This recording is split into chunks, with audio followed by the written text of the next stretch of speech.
പിഴുകാനെല്ലി, മണിത്തക്കാളി, കൊടകൻ അല്ലെങ്കിൽ മുത്തൾ, ശവനാറി, പപ്പങ്ങയുടെ ഇല, പിന്നെ പുഹയറക്കരി, അട്ടക്കരി, ഇല്ലത്തിങ്കരി, കോലരക്ക്, നിലം പറണ്ട, പെരിങ്ങലത്തിന്റെ പേര്, ഇങ്ങനെയുള്ള നിസ്സാര സാധനങ്ങൾ മതി. അതിന്റെ ക്യാൻസറിനുള്ള മരുന്നായി പറഞ്ഞു. കാര്യങ്ങളിൽ നിങ്ങൾ ആര് വേണമെങ്കിലും 2 ഓങ്കോളജിസ്റ്റിനെ വിളിച്ചിട്ട് ഈ ചോദ്യങ്ങൾ അങ്ങോട്ട് നിട്ട് ചോദിക്കുക. നിങ്ങൾ എന്ത് കണ്ടുപിടിച്ചിട്ടാണ് ഞങ്ങളെ കീമോയും റേഡിയേഷനും ചെയ്യുന്നത്?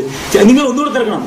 ഇവര് കീമോയും റേഡിയേഷൻ ചെയ്തവര് എത്ര ഇപ്പൊ ജീവിച്ചിരിക്കുന്നു കൂടെ പോയി നോക്കിയിട്ട് വേണം നമ്മൾ തുടങ്ങാൻ. അപ്പൊ പക്ഷെ നിങ്ങൾ ഏതെങ്കിലും ഒരു രോഗത്തിന്റെ ചികിത്സിക്കുമ്പോ ആ ഡോക്ടറെ ചികിത്സിച്ച 2 പേരെ ഭേദമാക്കിയവർ ഒന്ന് കാണിച്ചു തരാൻ പറയാ. എന്നിട്ട് നിങ്ങൾ പോയി ചെയ്യും. അപ്പോഴും ശരിയാവൂല. അത്രയെങ്കിലും നിങ്ങൾക്കൊന്ന് കൂടിക്കൂടെ? ഏത് രോഗമാട്ടെ ആ രോഗത്തിനെ പറ്റി ആദ്യം നിങ്ങൾ പഠിക്കും, സ്വയം പഠിക്കും. സംഗതി ശരിയാവും. കാശിന്റെ ആർത്തി കൊണ്ടടുത്ത് പോയി നിങ്ങൾ ആര് ചെന്നാലും ശരി, അവിടെ ചെന്ന് കഴിഞ്ഞാൽ ആദ്യം കൗണ്ടറിൽ പൈസ കെട്ടി വെക്കാനാ പറയണേ. നിങ്ങൾ രോഗം എന്താണെന്ന് പോലും ആരും ചോദിക്കൂല. ചോദിക്കോ? കൗണ്ടറിൽ പൈസ കെട്ടി ആദ്യം, പിന്നെ സംസാരിക്കാം. പക്ഷെ ഒരു വൈദ്യന്റെ അടുത്ത് പോയാൽ ചെയ്യൂല. ആയുർവേദം രക്ഷപ്പെടാത്തല്ലോ. അതിനും കാരണമുണ്ട്. കുറുന്തോട്ടി പോലും കണ്ടാ തിരിച്ചറിഞ്ഞുകൂടാത്തവന്റെ കൈ കൊണ്ടെന്ന് ആയുർവേദം കൊടുത്തിട്ട് ഇവൻ ഈ കമ്പനിക്കാരന്മാര് പറയുന്നത് കുടിച്ചു കൊടുക്കുന്നു.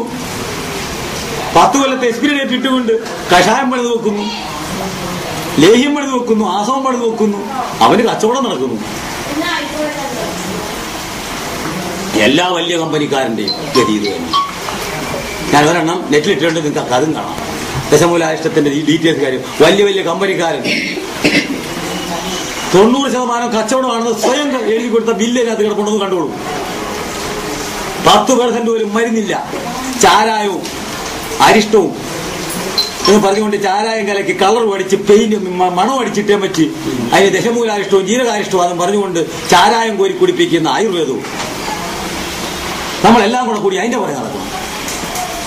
ലേഹ്യം 150 രൂപയ്ക്ക് ലേഹ്യം മേടിച്ചു കഴിഞ്ഞാൽ 90% കച്ചവടം കഴിഞ്ഞാൽ 10% 14 രൂപയുണ്ട്. തേങ്ങാപ്പിണ്ണാക്ക്, ശർക്കര, എസൻസും അല്ലാതെ വേറെ എന്ത് തരാൻ പറ്റുമെന്ന് ചോദിക്ക്. ഏത് കമ്പനിക്കാരനെ വിളിച്ചോ? അത് കൈക്കാട് മൂസായിക്കോ, കോട്ടക്കലായിക്കോ, നാഗാർജുന ആയിക്കോ, ഔഷധി ആയിക്കോ, എല്ലാരും വിളിച്ചോ. ചോദ്യം ഈ കഷായം എങ്ങനെ കേടാവാതിരിക്കുന്നതെന്ന്. ആദ്യം കീടനാശിനി അടിച്ചു വെച്ച് കീടനാശിനി കൊണ്ട് തന്നിട്ട് അത് നമ്മളെല്ലാവരും പോയിട്ട് അത് കുറിച്ചു കൊടുക്കാൻ അവന്റെ ബിനാമികളായ BAMS ഡോക്ടർമാർ അവര് സ്കൂളിൽ പോയി അവരവിടെ ചെന്ന് ഇത് പഠിച്ചേച്ച് കമ്പനിക്കാരൻ റെപ്രസെന്റേറ്റീവ് കൊണ്ട് തരുന്നു. ആ റെപ്രസെന്റേറ്റീവ് കൊണ്ട് പറയുന്നു ആ ചുവക്കുള്ള മരുന്ന് കുടിച്ചു എഴുതി കൊടുത്തു. ഡോക്ടർക്ക് ഒന്നും അറിയേണ്ട കാര്യമില്ല. റെപ്രസെന്റേറ്റീവ് പറഞ്ഞു എന്തിനാ ഈ സാധനം, ഈ അരിഷ്ടം എന്തിനാ, ഈ മരുന്ന് എന്തിനാ, അത് റെപ്ര പറയുന്നതല്ല. ഡോക്ടർക്ക് തീരുമാനിക്കേണ്ട കാര്യമില്ല. അത് തന്നെ അലോപ്പതി. ഇപ്പൊ ഡോക്ടർമാർക്ക് ഒന്നും പഠിക്കണ്ട. 50 ലക്ഷം രൂപ കൊടുത്തു കഴിഞ്ഞാൽ ഇപ്പൊ MBBS കിട്ടും. വീണ്ടും ഒരു 50 ലക്ഷം രൂപ കൊടുത്തു കഴിഞ്ഞാൽ ഇഷ്ടാവാം. ആയിക്കൂടെ കാർഡിയോളജിസ്റ്റ്, ന്യൂറോളജിസ്റ്റ് 50 ലക്ഷം കൂടെ വീണ്ടും കൊടുത്താൽ ഇവര് വന്നിട്ട് റപ്പ് എന്ന് പറയുന്ന അതാണ് ഇതിന് ഇന്ന സാധനം കൊണ്ട് കൊടുത്തതെന്ന് പറയുമ്പോൾ അവരെ കുറിച്ച് നമ്മൾ തരുന്നു. അവരെന്തായിരിക്കുന്നു? 20 വർഷത്തിന് മുമ്പിട്ട് കണ്ട കമ്പനിക്കാരല്ല ഇപ്പോഴത്തെ കമ്പനിക്കാരൻ. ശരിയോ തെറ്റോ? മെഡിക്കൽ റപ്പാ നമ്മളെ ശീലിപ്പിക്കുന്ന കമ്പനിക്കാരുടെ റപ്പും കൂടെ അവര് പറയുന്നു ക്യാൻസറിന് മരുന്നെന്ന്. അതിൽ അവര് കോരി കൊടുക്കുന്നു, ഓപ്പറേഷൻ ചെയ്യുന്നു, കണ്ടിക്കുന്നു, മരുന്ന് കൊടുക്കുന്നു, ലക്ഷങ്ങൾ അടിച്ചുകൊണ്ട് പോകുന്നു. ഇരിക്കാനും തീർന്ന് നിങ്ങളുടെ പൈസ ഇല്ലാത്തവരെല്ലാം രക്ഷപ്പെടും. ആരുടെ കയ്യില് ക്യാൻസറിനെ ചികിത്സിക്കാൻ കാശില്ലാത്തവനുണ്ടോ അവനെല്ലാം രക്ഷപ്പെടും. കാശുള്ളവരൊന്നും രക്ഷപ്പെടില്ല. അത് സത്യമാണ്. അല്ലെങ്കിൽ കാശ് കൊണ്ട് ഓടുക രക്ഷപ്പെടാൻ അവിടെ പോയി നശിച്ചുകൊണ്ടും വരും. എന്താ ശരിയാവില്ലേ? അത് ഇത് രണ്ടും കൂടി കഴിഞ്ഞിട്ട് നമുക്ക് എന്ത് ചെയ്യാൻ പറ്റുമെന്ന് പറ. രക്ഷപ്പെടാൻ ഒറ്റ വഴിയുള്ളൂ. നിങ്ങൾ കഴിക്കുന്ന ആഹാരം നേരാമണ്ണം കഴിക്കുക, നേരാമണ്ണം ചിന്തിക്കുക, കാശിനുള്ള ആർത്തി കുറയ്ക്കുക. പ്രശ്നം സോൾവ് ആവും. ഇല്ല കാശിന്റെ പുറകെ ഓടും.